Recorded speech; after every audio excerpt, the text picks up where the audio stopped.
1700. 97. 2700 қарындас. Оны ол кімдікі? 97-сі өртенген ошо. Оның түгел тізімі бар. Бұны Азаттықта Манас Қайыртайұлы зерттеу жүргізген. Мен сол ақпаратты алып бас прокуратураға да қаржы мониторинг агенттігіне де арызданғам. Бұлар тексеру керек. Тіпті фамилияларымен списогімен берген 2400 адамды. Әзірге қандай да бір әрекет жоқ олардың тарапынан. Сондықтан ал кешегі сіз айтып отырған 97 сол 2400 пәтердің 97. Енді сұрағым, ол кімдікі және қандай жолмен алды деп ойлайсыз? Әртүрлісі бар оның ішінде. Көбісі осында лауазымды қызмет істеген әкімдердің, тіпті спикер болған адамдардың, министрлердің, мұнай компаниясын істеген адамдардың не өздері, не туысқандарынікі. 2-ден 3-тен пәтерлері бар. Оның сонымен қатар бизнесмендердікі де бар. Өзінің еңбегімен алған, енді ол бизнестегі адамдарда ақша болады ғой. Ондай да адамдар бар. Соның әдейі 2400 адам тізімін беріп тұрып, мен арызданғам, бірақ өкінішке қарай ешқандай да қимыл болған жоқ. Тізімді көрдіңіздер ғой енді. Кімнің қандай үйлері бар екен? Кімдікі және де қандай жолмен алды деп ойлайсыз?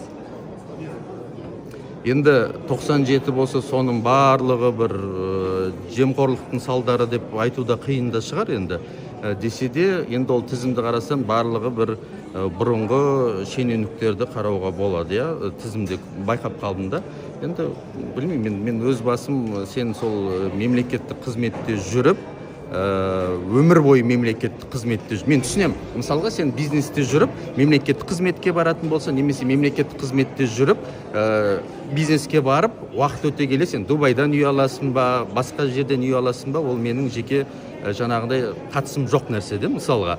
Ал енді сен өмір бойы мемлекеттік қызметте жүріп, 30 жылдық тәжірибе, 20 жылдық тәжірибемен жүріп, Дубайдан үй алу деген мен үшін ол қисынға келмейтін нәрсе. Бұның артында бәрібір бір шикілік бар. Бұл ескі Қазақстанның өкілдері кезінде Қазақстаннан сыртқа шығарған активтердің есебінен үй алды, басқа да байлық алды, жылжымайтын мүлік алды. Ол енді ешкімге құпия емес. Ол жөнінде бүкіл бізге емес, сырт әлемде біледі.